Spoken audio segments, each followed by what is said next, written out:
പരിസ്ഥിതി ദിനത്തിൽ കോലളമ്പ് GLP സ്കൂളിൽ പച്ചക്കറിത്തോട്ടം ഒരുക്കി എടപ്പാൾ ഗ്രാമപഞ്ചായത്ത് കൃഷിഭവൻ. എടപ്പാൾ ഗ്രാമപഞ്ചായത്ത് കൃഷിഭവൻ സ്റ്റേറ്റ് ഹോർട്ടിക്കൾച്ചർ പദ്ധതി പ്രകാരം കോലളമ്പ് GLP സ്കൂളിൽ ആരംഭിച്ച പച്ചക്കറി കൃഷിക്ക് തൈനട്ട് പദ്ധതിയുടെ ഉദ്ഘാടനം എടപ്പാൾ ഗ്രാമപഞ്ചായത്ത് വൈസ് പ്രസിഡന്റ് കെ പ്രഭാകരന്റെ അധ്യക്ഷതയിൽ പ്രസിഡന്റ് CV സുബേദ നിർവഹിച്ചു.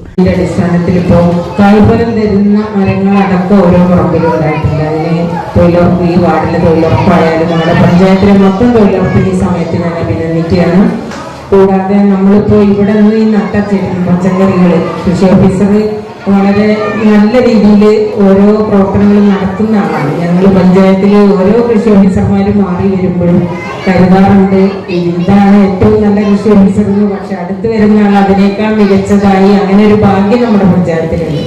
അതുകൊണ്ട് കൃഷി ഓഫീസറുടെ നേതൃത്വത്തിലാണ് നട്ടിട്ടുള്ളത്. നമുക്ക് ഇതിനെ സംരക്ഷിക്കണം. തൊഴിലുറപ്പ് തൊഴിലാളികളോട് പറയാനുള്ളത് ഇതിന് വല്ല സഹായങ്ങളൊക്കെ ആവശ്യമുണ്ടെങ്കിൽ നിങ്ങൾ ടീച്ചറെ സമീപിച്ച് ചെയ്തു കൊടുക്കണം. അതുപോലെ തന്നെ ഇത് നമ്മുടെ കുട്ടികൾക്ക് വിളവെടുക്കാനുള്ള ഒരു പച്ചക്കറി തോട്ടമായിട്ട് മാറണം. കുട്ടികൾക്ക് കൃഷിയിൽ അറിവും താല്പര്യവും നൽകുന്നതോടൊപ്പം ഉച്ചഭക്ഷണത്തിന് വിഷരഹിത പച്ചക്കറി അവരുടെ സ്കൂൾ അങ്കണത്തിൽ തന്നെ ഉൽപ്പാദിപ്പിക്കുക എന്നതാണ് ലക്ഷ്യം.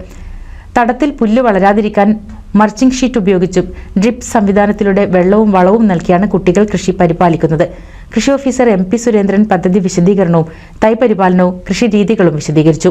തവനൂർ കൃഷി assistant director PV Vijish, Edappal grama panchayat standing committee chairman Dineshan, ward member N Sheeja, Kumaran Ariyadath, Prakashan Thattaravalappil, PV Leela, Afifa Navas, അധ്യാപകരായ state horticulture mission field staff Jyothi, Atma ATM, B Rahina, Sooraj, Dhanya, Shobhana, Ubaid എന്നിവർ സംസാരിച്ചു. ഹെഡ്മിസ്ട്രസ് V സിന്ധു സ്വാഗതവും സിറിൻ നന്ദിയും പറഞ്ഞു. NCV news Edappal. പുതുമയാർന്ന ഡിസൈനുകളിൽ ഡയമണ്ട് കളക്ഷനുകൾ, വിവാഹ പാർട്ടികൾക്ക് നേടാൻ സ്പെഷ്യൽ പാക്കേജുകൾ. സ്വാഗതം പുതുമയാർന്നൊരു ഷോപ്പിംഗ് എക്സ്പീരിയൻസിന്. Kerala golden diamonds, the family jeweller, main road, Vadakkekad.